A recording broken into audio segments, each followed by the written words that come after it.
Hello and welcome back. If you're new here, don't forget to subscribe, like, and hit the bell icon so you never miss a video. This channel is all about helping you speak better English through stories, practice, and real life examples.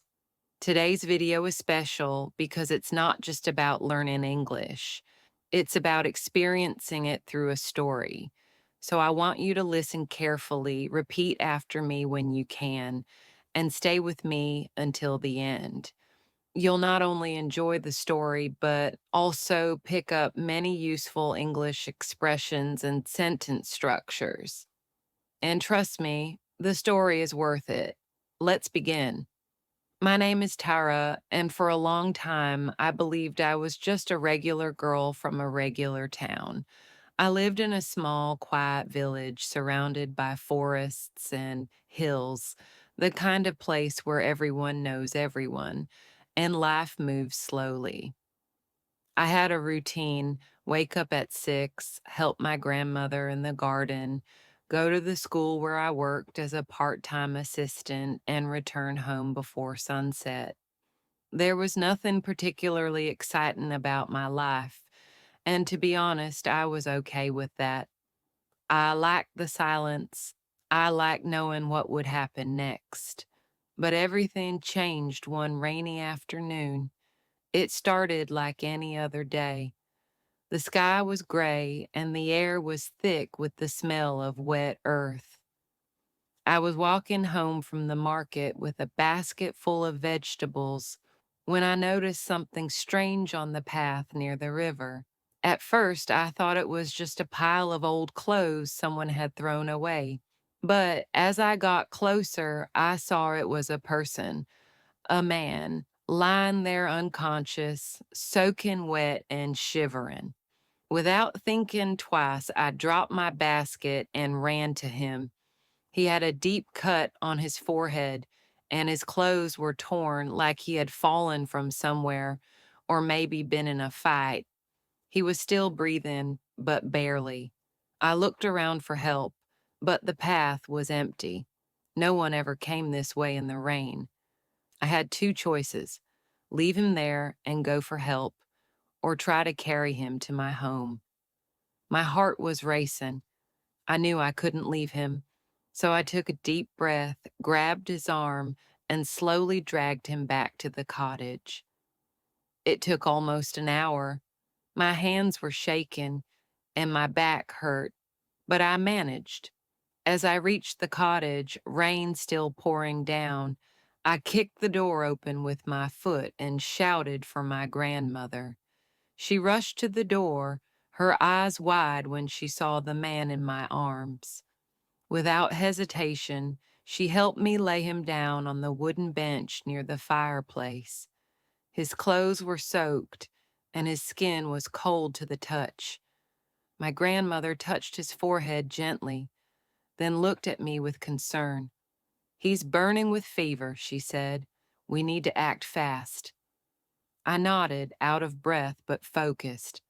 I brought dry towels, and she began cleaning the wound on his head with warm water and crushed herbs from her wooden box. Her hands moved quickly but carefully, like she had done this 100 times. I watched in silence, still trying to calm my racing heart. The man didn't wake up that night. He lay there silently, his breathing shallow but steady. I sat by his side, changing the cloth on his forehead every hour and whispering softly, hoping he could somehow hear me. I didn't know who he was or where he had come from, but something inside me refused to let go of him. I felt responsible, like the moment I chose not to leave him, our lives had become connected. The next morning, the storm had passed. The sun peeked through the clouds, and birds chirped outside like they always did after a heavy rain. But inside our small cottage, the air was tense. My grandmother boiled some soup and handed me a bowl. "He needs food when he wakes up," she said, "but he might not wake up for days." I took the bowl and placed it beside the bed. Then I did something I hadn't done in years. I began to read aloud. I picked up an old English book and started with the first sentence, slowly and clearly. I read about a girl who traveled the world, met strangers, and learned their languages. I didn't know if he could hear me, but I hoped he could.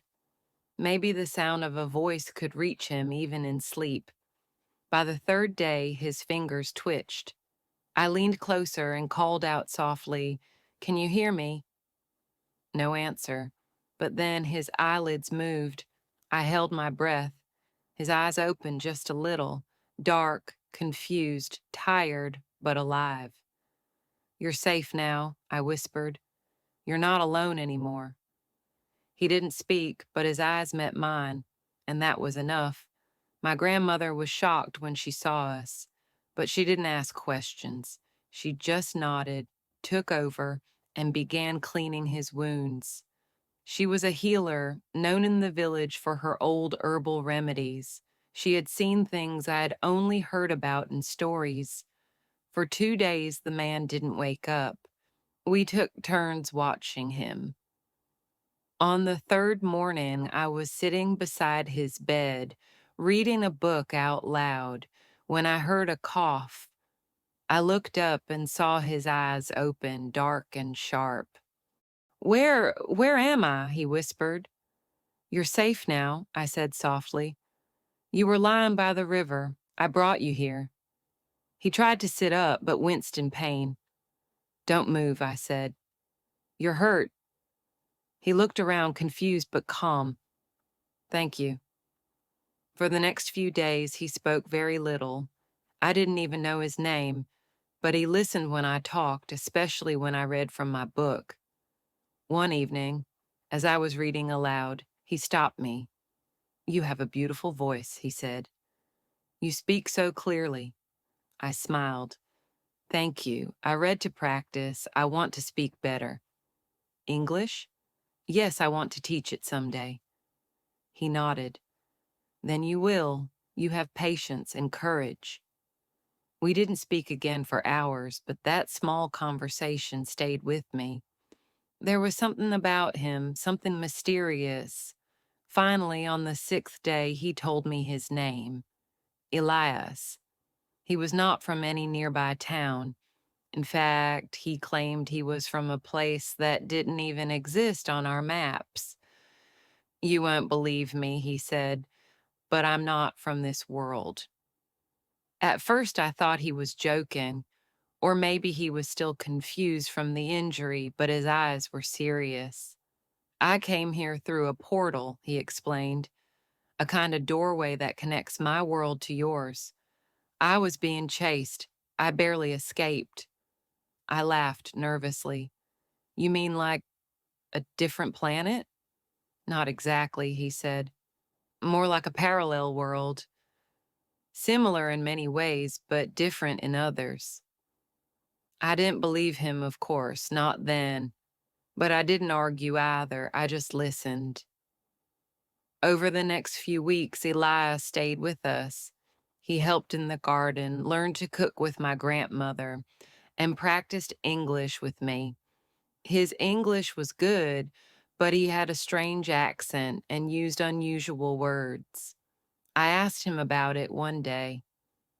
"We have a language very close to yours," he said, "but it's not the same. I learned your version from old books we found through the portal." He was always curious about our customs, our technology, our books. He asked questions that made me think deeply about everyday things. Why do we eat 3 meals a day? Why do we name the days of the week the way we do? Why do we shake hands when we meet someone? His questions made me see the world differently, and somewhere between our daily conversations and quiet moments in the garden, I started to believe him. Or at least I wanted to. One evening, as we sat by the fireplace, he turned to me and said, "I have to go back." I didn't respond immediately. I knew this moment would come. but I wasn't ready. "Will you ever return?" I asked. "I don't know," he said, "but I will try." The next morning, he was gone. No note, no goodbye, just gone. I was heartbroken. For days, I walked to the river, hoping to find some sign of him, but nothing. It was as if he had never existed. Weeks passed, then months. Life returned to normal, but I was not the same. I kept reading, practicing my English, and teaching at the school. But now, when I spoke, I imagined Elias listening. I remembered his encouragement, his curiosity, his questions. He had taught me something important, that language is not just about grammar or vocabulary. It's about connection, about sharing stories, about understanding each other beyond words. 1 year later, on a cold winter morning, I found a small object near the river, a stone smooth and glowing faintly. Attached to it was a piece of paper with just one sentence written in perfect English. "Thank you for your voice." I smiled and held the stone close to my heart. Somewhere in another world, Elias remembered me. And I had found my purpose, not just to teach English, but to share stories that make people feel, think, and grow. From that day forward, I began writing every story I could remember. Stories from my village, stories my grandmother once told me, and even new stories that came to me in dreams. Each one I wrote in English, slowly, carefully, with all the words I had learned and practiced. I wanted to preserve what I felt, and I wanted others to feel it too. I realized that language was not just a tool, it was a bridge, a way to reach across time, space, and even worlds. Whenever I stood in front of my students, I didn't just teach them words or grammar rules. I told them stories. I watched their eyes light up when they understood, when they connected, when they imagined themselves inside the story. I encouraged them to speak, to ask, to tell their own tales. Even the shy ones began to try, their voices shaky at first, then stronger with each passing day. We weren't just learning English, we were living it together. And every time I doubted myself, I thought of Elias. I thought of his quiet strength, his questions, his belief in me. I still visit the river sometimes, hoping for a sign. But even if he never returns, he gave me something that will never fade, a reason to keep going. So if you're learning English and it feels hard or slow, remember this: your voice matters. Your story matters. Keep speaking, keep learning, and one day your words will find their way into someone's heart, just like he did for me. So, my dear listener, if you've made it this far, thank you. This story wasn't just for entertainment, it was a practice, a way for you to listen, feel the language, and learn through emotions. I hope you repeated some of the sentences, noticed how words were used, and understood how stories can teach better than any grammar book.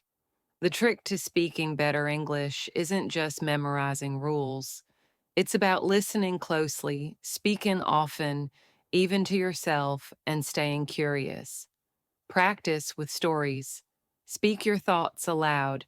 Repeat phrases. And most importantly, don't be afraid to make mistakes. Every time you listen to a story like the one you just heard, you're training your ears and your brain to recognize the rhythm of real English. You're not just learning vocabulary, you're learning flow, tone, emotion, and timing. That's what makes your speaking sound natural and not robotic. When you hear how sentences are used in context, they stay with you much longer than when you just memorize them from a list. Speak aloud, even if you're alone in your room.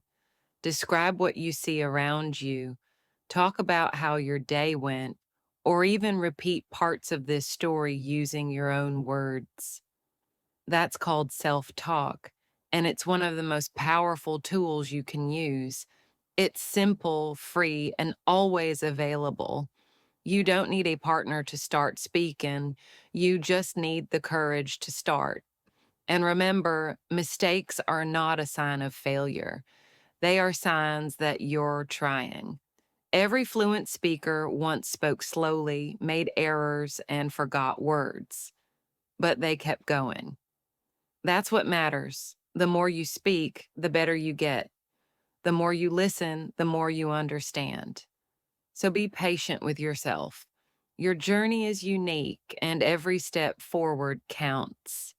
If you enjoyed this story and learned something today, please hit that like button, share it with a friend who's learning English, and don't forget to subscribe for more videos like this. I'll be back soon with another story and more tips to help you speak English better every day. Until then, keep listening, keep speaking, and never stop learning.